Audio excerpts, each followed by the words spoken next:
Well, this is very embarrassing and very revealing, ladies and gentlemen. It is just the prototypical liberal cope. You've got Kate Baldwin, one of the lead anchors for CNN, being confronted live with actual data as it relates to Donald Trump's approval rating. Now, you remember back in 2016, 2017, Trump immediately started off with an approval rating like minus 10, minus 11. They could really use that, the media, that is, as propaganda as to why Trump is hated by most people, and it's just this cult following. Well, now Trump is appealing to a more widespread base, in part because of the horrible leadership of the Democrats under Joe Biden, where, I mean, there were aides admitting that Biden was not doing anything from like 2022 to 2024, and it was totally controlled by other people, and there was actually absolutely no leadership. So people now are seeing Donald Trump, what he's done the first week, and comparing it to Biden and being like, we finally have a real leader in this country. Obviously, liberals are not going to like what Donald Trump is doing. It's really irrelevant. Trump just has to win the independents, and he's doing that.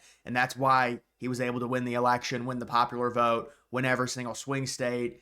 And now you've got CNN panicking when they talk to their lead poll guy. Their lead poll guy is saying, and he's like, I'm admitting, I mean, this is crazy. Donald Trump is so much more organized. I mean, this is obvious it was gonna be this way. Donald Trump in 2017 didn't know anyone in DC. It was his first time in a true government leadership role, and there was going to be a huge learning curve as opposed to most U.S. presidents. That's why people liked Trump. He was an outsider, but it takes time to learn and gain, and that's why in 2019 Trump had the economy humming. Trump was going to win re-election. Everyone knows it. He has to shut the country down in March of 2020. Nobody could have seen that coming. It's a once in a century thing, and he ends up losing to Biden, and they end up like finding votes like 3 days later, and oh my goodness, it's a miracle. Biden goes ahead. We remember that. So it takes like 4 days, and then they call it after he goes ahead. But yeah, listen, when you've got, and by the way, you want to talk about election denialism, Donald Trump had a much more legitimate claim in 2020 than some of these liberals do in 2024, because I know that's a big theory going around within the liberal circles. Many of them think Elon Musk rigged the election for Trump. I'm not kidding. I'm being honest. That's a thing that's going around. But with Democrats, they're smart. They don't keep it mainstream. It's like a lot of the dumb liberals on Reddit believe it. But you can see this woman just gets totally triggered by the situation when you compare to Donald Trump and his approval rating to what it was. And this just goes to show you this fake outrage. This Trump is horrible. He's a fascist. He's disgusting. Remember the whole dictator on day one. Well, day one happened, and Donald Trump, and by the way, 538 is trying to manipulate it to make it seem like Trump is like a -2 approval rating. Liberals are running with it. You look at all the real polls. Remember, 538 was terrible when it came to the 2024 election. All the dumbass liberals kept buying into 538 and using it as gospel. I never paid attention to 538. I was always looking at Real Clear Politics. Real Clear Politics has Trump's approval in a good spot right now, but this is just a specific poll from Reuters. So let's see what happens in this clip.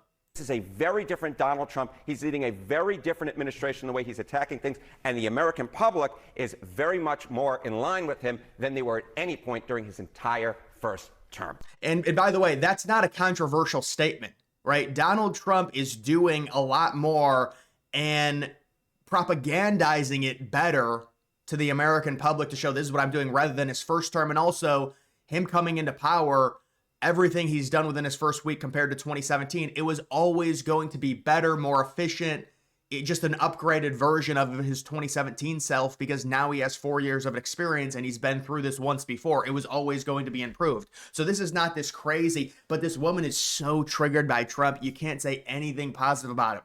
It's all negative. So let's see what she says in response.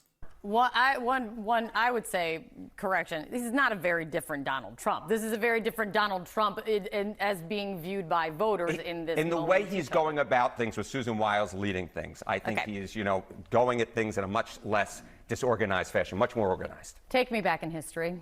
Take you back in history. So it was so interesting to me that Donald Trump's first net approval rating of his second term is higher than his entire first term. And I was interested, has that ever happened? Has the second term net approval rating in the first month, have you ever had a higher rating than any net approval rating during the entire first term? Donald Trump is the only... I have a really hard time believing this. This is 100%... You have a hard time believing it? What, based on how triggered you are? I mean, these are True. I went back. I love spreadsheets. Donald Trump's is the first guy ever whose net approval rating in the first month of his second term is higher than any rating that he had as an entire first term, Kate Baldwin. This is true. I don't make stuff up. The numbers are the numbers. I believe you in nothing except when you have it in the wall, and then I believe everything you say. That's right. So they're not too happy that Trump has this approval rating. I guess she couldn't accept it. I mean, this is remarkable. And look, this is just a few polls. You want to know something? I am going to take a look at 538 because I didn't think it was going to be this good. Trump is sitting +8 right now in terms of approval. Rasmussen, they were spot on in the 2024 election. We remember them. Atlas Intel. You know, Atlas Intel has it as a tie. But Reuters, a liberal pollster, has Trump +6 in terms of approval. Insider Advantage, conservative pollster, has Trump +17. But these are the first batch we're getting. So Trump is sitting in a very good spot in terms of approval. I don't know if it's +8. I mean, it is 51% because obviously there's going to be people that say undecided, you know, he hasn't done enough, whatever.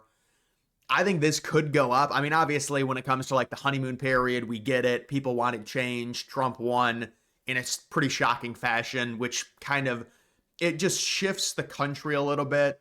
And the people that kept saying Trump was going to win, you know, those type of people feel vindicated. All the independent people kind of flock to them. And so Trump gets even more popular because he won. And it feels like, well, yes, he was right. And so there's some of that in this. And like all the liberals were wrong. You know, these are, most of these are conservative pollsters. But I mean, Reuters has Trump sitting +6. That's pretty impressive. I thought New York Times had a poll that had Trump like -2 or -3. But either way, I mean, things are looking really good. I do know that 538 is very, I do like looking at their approval rating polls. I do want to look at this. Well, this is Biden. Hold on.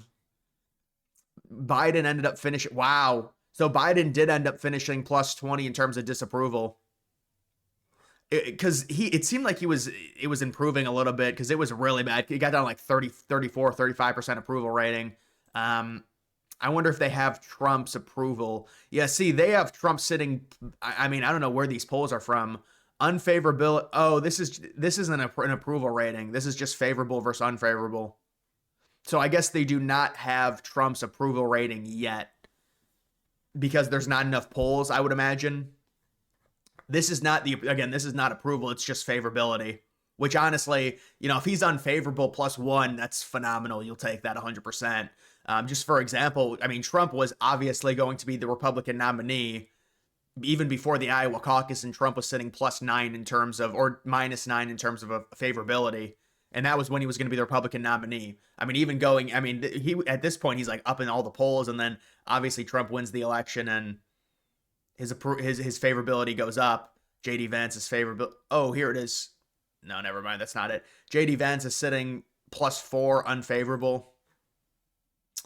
But yeah, so I guess they don't have it yet. But these numbers are very good. And a lot of people are really struggling with this. And if Trump is able to end the Russian-Ukraine war, even though it's going to be swung like, oh, Trump gave Putin a great deal, whatever, it's really number one, there's always give and take in negotiations. I'm going to have to see the deal personally, but I already know what they're going to spin it as. But I mean, if Trump is able to end that war, I mean, the storyline with Trump is keeping his promises. I know people are a little bit annoyed with the deportation. Some people saying they're not happening fast enough. That can be explained away as them targeting criminals right now. They're targeting specific people. Once they widen it, they're really going to start. I mean, when they widen the net, it's just going to be, there's going to be thousands of people deported every day. Right now, they're just going for the really dangerous criminals to get the really bad people off the streets so they can't commit crimes and deport them. And obviously, that's where the whole thing with Colombia comes into play. You have to send the people somewhere, send them back home. The home countries don't want to take them. And Trump's basically told them, I mean, we're the United States. We can kind of tell you have to take your people back. You're not going to be able to do anything. The dude ends up, the president of Colombia ends up faking a tariff bluff, like 50% tariffs. And I think he's not going to go through with it. I mean, he can't. His economy would be crippled. And with Trump, I mean, it's just when you're the United States and when it's very easy to negotiate. It's not even a negotiation. It's like you want to get into a trade war, your economy is going to be destroyed. You can't do it. I mean, you're obviously bluffing to try and make yourself seem tougher.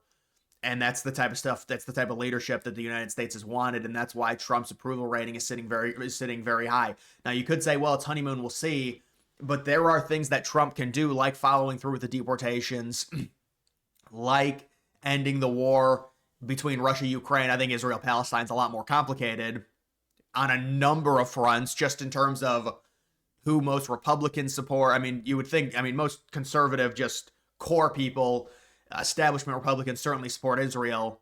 Most Democrats also support Israel. But then you've got fractions on each side, and a bigger Republican fraction that says we don't want involvement in the Middle East. And a lot of liberals, a lot of younger liberal kids support Palestine. But so that one's going to be a little bit more complicated for Trump, just in a political sense, no matter what happens and how it ends. But the Russia-Ukraine war ending is certainly, I think, and especially if you can get it done within, I mean, you don't want to put a timeline on it, but start negotiations relatively soon. I think acquiring Greenland would be a great move for Trump. And then obviously the deportations are going to be huge. I mean, what he wants to do with Mexico, with the cartels, I think you have to be very cautious with that, because it just depends on the cartel situation. Are they spearheaded by a select number of people? Even if they are, and you take those people out, do other people rise up? The region likely becomes more destabilized. There becomes more hatred for Americans. Mexico right now doesn't want to go along with the cartel operation. You would say, well, it doesn't really matter what Mexico wants, but you would want cooperation from Mexico. And I think Trump could get it. It kind of makes no sense why they wouldn't go along with that. A lot of it's because the cartel is so corrupted into their government. It's really sad what's happening there. But either way, guys, when you look at Trump's approval rating, it's looking really, really good, and liberal people are struggling to cope with it, because you've been told Trump is like the worst thing ever. He's the worst president ever. They've got all these scholars saying Trump was one of the worst presidents for his 4 years. So their minds cannot compute. It's like resetting to factory default mode. Like, how is this possible? We were told by people that we trusted that Trump was big and bad, and all of these experts and all of these Ivy League people said it, and it's just not coming to fruition. The people do not agree with what you're saying. And they are seemingly, especially with Trump winning the popular vote, even though they'll say, oh, he didn't get 50%, they are the minority at this point. So either way, guys, that is going to do it for this video. Make sure you follow me on X. Link to that's always in the description.